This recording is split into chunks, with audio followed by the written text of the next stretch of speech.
Princess Lilibet Diana had been christened. Why would they use a title for their children that represents an institution they loathe so much? And have never provided any evidence for that highly incendiary claim. It's not like they haven't had the chance to. After all, they pumped out 6 hours of self-indulgent bilge on Netflix, trashing Britain and the press for its racism. She was never pregnant at all.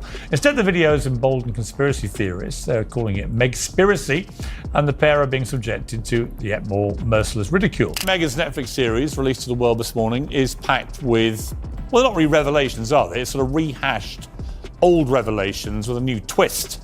As it turns out, we've apparently been wrong all along. Britain is a nasty, racist hellhole where only magnificent Meghan stood up to all this, and the world's biggest victim. Harry and Meghan Markle's surrogacy scandal has entered the mainstream media domain. Do you think if Kate and William did this, do you think they'd ever release it?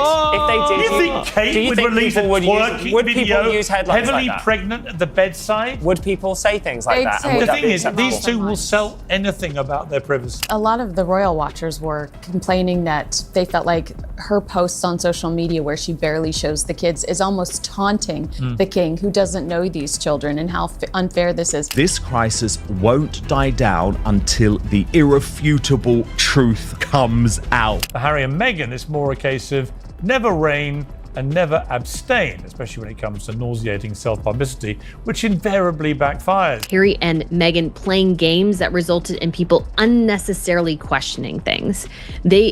Again, every toxicity thing is result of... Piers Morgan is furious, and this time he is not sounding like a lone voice yelling into the wind. Reports from both the United States and the United Kingdom are pushing the same explosive conversation at once, and it all points to one thing happening quietly behind palace walls right now. Not a loud public fight, not a flashy headline stunt, but something far colder and far more calculated. According to the claims now swirling around royal circles, the focus is not just on Prince Harry or Meghan Markle anymore. Telling the world how ghastly the monarchy is, it's a prison camp. All the royals want to get away from it, but they can't because they're trapped in the world of titles and privilege. And now they want to give their kids the titles of prince and princess, even though they don't live anywhere near the royal family. They don't do any duties. They do nothing to deserve it. They live in a mansion in Montecito in California. The attention is reportedly shifting toward Archie and Lilibet, their documents, their titles, and where they stand in relation to the royal line of succession. That is where this story suddenly gets a lot more serious and a lot more uncomfortable.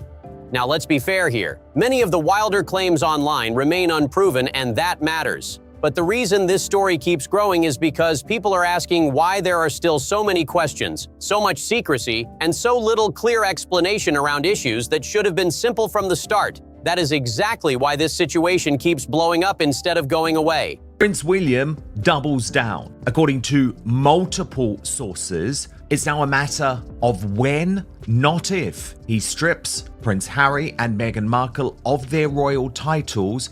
They're legally covering their backs.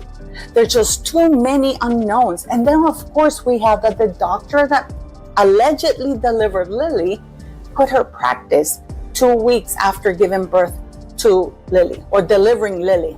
That sentence there is missing. And now they want to give their kids the titles of prince and princess, even though they don't live anywhere near the royal family. They don't do any duties. They do nothing to deserve it. They live in a mansion in Montecito in California and use their own royal titles to make loads of... Piers Morgan has been hammering one point again and again for months, and it is brutally simple. If Harry and Meghan want distance from the royal institution, then why keep using the Sussex name as a power move in every major deal, every media rollout, and every brand play? Why keep cashing in on the royal connection while attacking the very system that made that connection valuable in the first place? That is where Morgan says the real contradiction lives. In his view, this is not just personal drama, it is brand strategy on a massive scale. The Duke and Duchess of Sussex are no longer just titles on paper. They are the engine behind the image, the headlines, and the money. They invited all the royals to Lilibet's christening, but they all declined to come, as if they're all going to get on a plane and fly to California to embrace the people who've been trashing them for the last 3 years. But it looks like from the jungle drums, they have been invited to the coronation, right? Now, they're holding it out to make it all about them, make it a big drama. So do you think they're actually going to come? And now, with more attention falling on Archie and Lilibet as well, the pressure is getting even heavier. This is where the story starts getting messy fast, so subscribe if you want the full breakdown, because the next layer takes this drama to a whole different level. Prince Archie, Princess Lilibet, more titles, more spotlight, more brand power, and yes, more money on the table. Piers Morgan did not hold back. He called it exactly what he believes it is, not just prestige, but straight-up cash value tied to those royal names. And the second he said it, people paid attention because it hit a nerve fast. Dealt with a bit more, you could call it aggressively, when it came to errant members of a royal family. You sent them off to war and hoped that war took care of the rest, sort of thing. And so I think in this sort of modern era, you do actually need some way to, discipline may sound like a harsh word, but to share with them, hey, you're part of this. You have to be a situation like Harry, because Harry and Meghan left in part because they thought they could just do whatever the heck they wanted. Nobody was going to tell them. But here is why Piers Morgan has turned the volume all the way up lately. This is no longer just about Prince Harry and Meghan Markle making moves in the media space. The focus is shifting toward what those royal titles actually mean for Archie and Lilibet, and that is where things start getting serious very quickly. Think back to that Oprah interview, the one that shook everything. Morgan has repeatedly described it as one of the most damaging moments for the royal family's image. During that interview, Meghan shared that Archie had not received a royal title and suggested there were deeper concerns behind that decision. That claim sparked a massive global reaction and pushed this entire issue into the spotlight overnight. Now, here is the key detail people keep debating. There's no racism. No, none at all, and that was actually quite shameful, what was said at that time. Let's remember what she said. This is what she told 50 million people around the world. Watch this. I do recall it and regret it. It's worth reminding. The idea of the first member of color in this family not being titled in the same way that other grandchildren would be, it's not their right to take it away. It was a complete... Hang on, Tessa. It was a complete lie. Appalling ignorance, and also used in a very, very nasty way to attack people who couldn't answer back. Yes. Under the rules set out in the 1917 letters patent by King George V, titles like prince or princess are typically given to the children and grandchildren of the monarch, not automatically to great-grandchildren. That rule applied broadly, not to one person specifically, and that is why Archie did not hold that title at the time. Piers Morgan has been loud about this point, arguing that the situation was presented in a misleading way to millions watching worldwide. And whether people agree with him or not, that moment is now central to why this topic refuses to go away. Because once this issue was pushed onto the global stage, it forced deeper scrutiny, not just from media voices, but from people closely following royal protocol and structure. Harry and Meghan, it's a bit like criticising the police force. I often criticise the Met Police. My uncle was a commissioner in the Met Police. Doesn't mean that I don't believe in having a police force. You can criticise the monarchy and say, here are the fault lines, and do it clumsily. But why would they want to inflict on their children royal titles that make them part of the royal family worldwide and expose them to the misery and pain and trauma which Harry tells us he suffers on an hourly basis, normally for large checks, by the way? Questions started stacking up, debates got louder, and attention shifted toward how these titles are used, presented, and understood. Now things are picking up speed again. Morgan is not the only one raising concerns anymore, and reports coming out of the United States are adding more fuel to the conversation. Palace watchers and commentators are all circling the same question, and the pressure is building fast. Now the story gets even bigger. Reports and royal commentary keep pointing to the same possibility, that Prince William could one day push for a much tougher line on royal titles. And that conversation is not just about Harry and Meghan anymore. It is also about Archie and Lilibet, because once titles become part of a public brand battle, every detail suddenly matters a lot more. Piers Morgan has been warning about this kind of outcome for months. His argument is blunt and simple.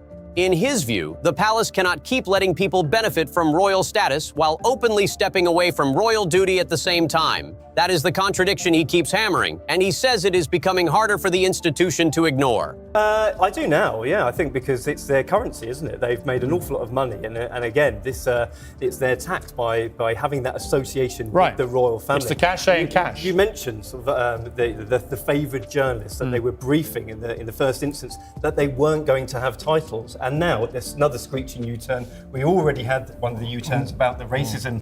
He often compares Harry and Meghan's situation to other royals who kept the public connection, the prestige, and the visibility, while no longer carrying the same role inside the institution. His point is not subtle. If the brand remains royal, but the work does not, then sooner or later the palace has to decide where the line is. And that is why the money side of this story keeps coming up. The major deals do not look as strong as they once did, the media momentum is not as explosive as before, and critics like Morgan believe that makes the royal label even more valuable to Harry and Meghan going forward. Is that these children are being raised in some type of freak show. You know, it's like they are Michael Jackson's children who were paraded to the world but covered up in masks.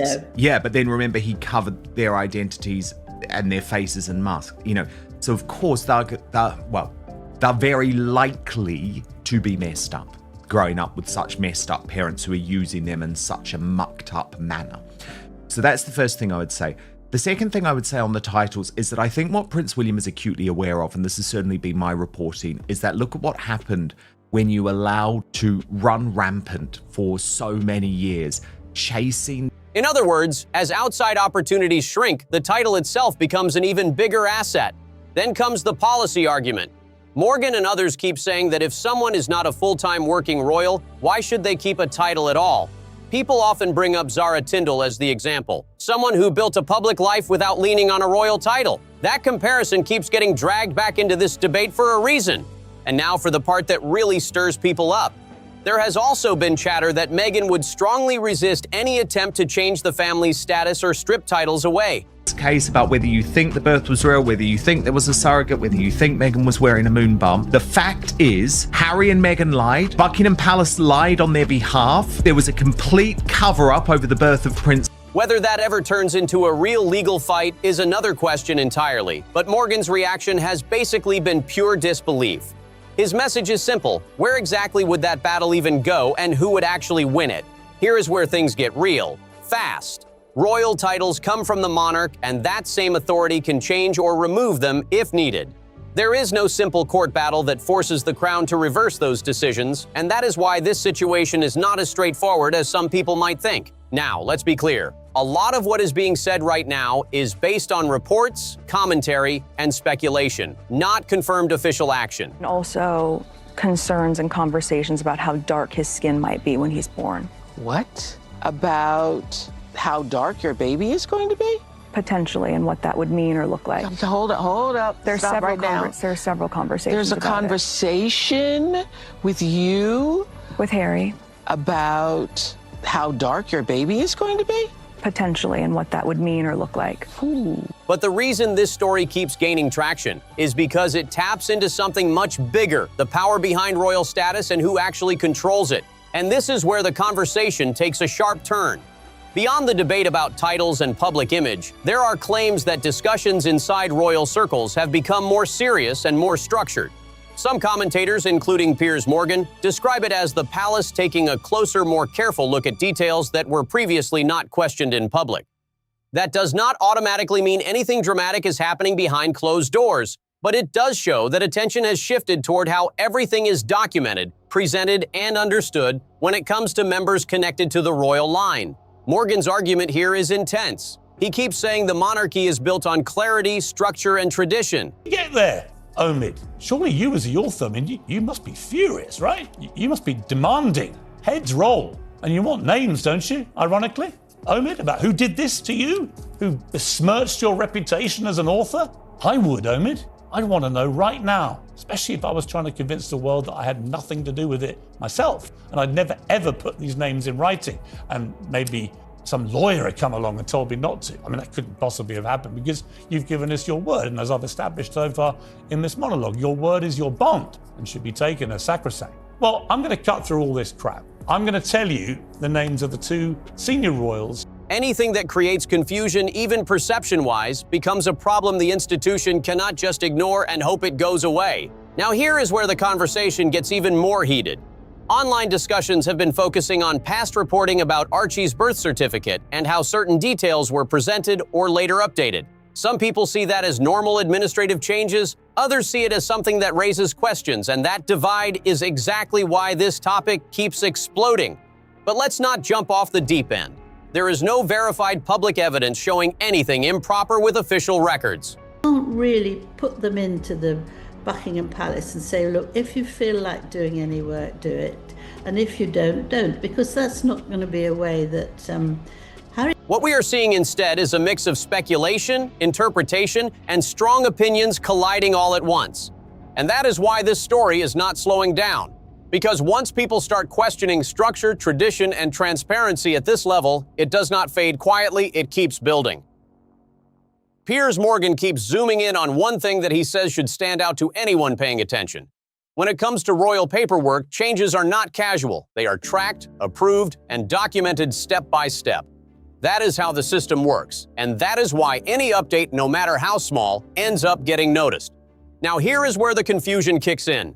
Different accounts have circulated about who requested certain updates to official documents connected to Archie. Some reports suggest one side initiated it, others suggest something else entirely, and that lack of a clear, consistent explanation is exactly what keeps people talking. But let's keep this grounded.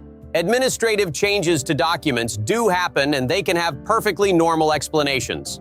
Fascinating reporting coming from News Nation, the US news channel, and its head of entertainment, Paula Frolic, who reveals Prince William to change the monarchy forever. The issue here is not the change itself. It is the mixed messaging around it that has created uncertainty and opened the door for speculation.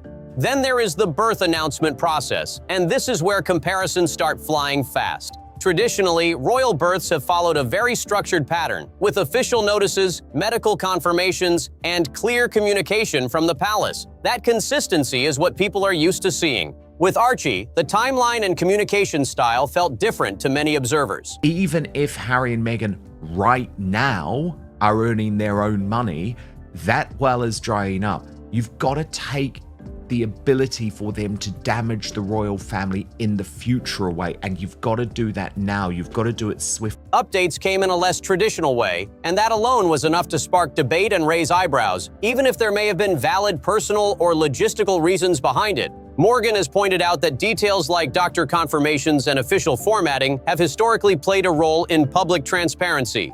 But it is important to say this clearly. There is no verified evidence showing that anything improper happened. The discussion is driven by differences in presentation, not proven wrongdoing. Now shift to Lilibet, and things look even more different. She was born in California, outside the traditional royal system entirely. That means no UK-based medical announcements, no palace bulletin in the classic format, and no familiar public display outside Buckingham Palace. So what we are really seeing here is a clash between old royal tradition and a completely different modern setup. Within the royal family that Prince William was forced to deny. Michael, you want to jump in? Wasn't right. I was going to say, and this is another example. Yes, I totally agree. Her Majesty, His Majesty the King has played a blinder in all this because he let it be known from the very outset that they were welcome to come, Meghan and Harry, to the coronation, putting the ball firmly in their court.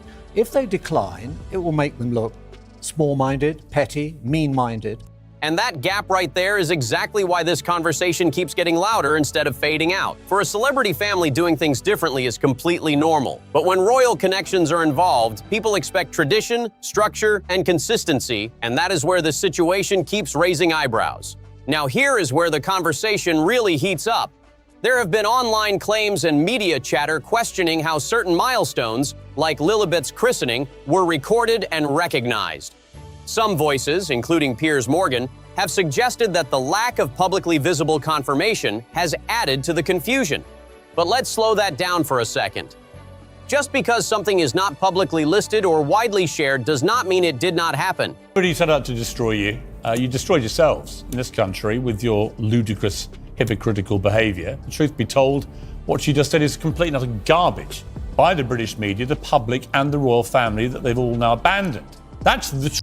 Church records, especially private ceremonies, are not always accessible to the public, and assumptions based on missing public data can quickly turn into speculation. Still, Morgan's point is about perception. He argues that royal traditions, especially those tied to the Church of England, have historically been handled in a very open and structured way. When that pattern changes, even for understandable reasons, it creates questions whether people like it or not. And that is the bigger issue here. This is less about proving something wrong and more about how different everything looks compared to what people are used to seeing from the royal system. Now bring it back to the bigger picture. Morgan keeps pushing the idea that Harry and Meghan's current public image, their deals, their projects, their entire positioning, still leans heavily on that royal connection. That is the foundation he keeps talking about. His argument is blunt. A birth index, and per the website at the CaliforniaBirthIndex.org, the California Birth Index, or CABI, is a database that stores records of births in California, extracts of birth certificates. Putting her full official name of Rachel Meghan Markle, you can see that the official record shows. If you remove the titles, remove the royal link, remove the connection to that institution, then what is left becomes a completely different story. Not necessarily irrelevant, but definitely not carrying the same weight, the same attention, or the same power. And that is why this debate is not slowing down. Because at its core, it is not just about documents, ceremonies, or titles. It is about identity, influence, and what happens when those things start getting questioned all at once. And now we get to Harry. Because there is one detail Piers Morgan keeps pointing out that people keep overlooking. According to reports and commentary, Harry believed that no matter where he lived, even in California, his children's royal identity would always stay locked in place, untouchable, permanent, guaranteed. But here is the reality check hitting hard right now. Royal status is not just emotional, it is institutional, and when things move into that territory, feelings do not decide the outcome. Reports suggest Harry has tried reaching out, trying to open conversations, but when the palace focuses on structure and protocol, those calls do not carry the same weight. Morgan has been especially critical of King Charles in all of this. His argument is simple and sharp. He believes there were multiple moments where stronger action could have been taken, after the Oprah interview, after the Netflix series, after the book Spare, and each time, nothing major happened. And now, according to that viewpoint, the situation has grown into something much bigger. The pressure has shifted toward Prince William, and this is where Morgan believes things change. He describes William as someone far less likely to let emotion guide decisions when the institution is involved. Because here is the bigger picture. William is not just thinking about the present, he is thinking about the future, about George, Charlotte, and Louis, and what kind of structure they will inherit. That is why, according to this line of thinking, any decision made here is about protecting the long-term stability of the monarchy. Now let's talk outcomes, because this is where speculation really ramps up. People closely following royal discussions keep circling three possible directions for Archie and Lilibet's status. First, a quiet shift. Titles technically remain, but fade from active use, slowly becoming less visible over time.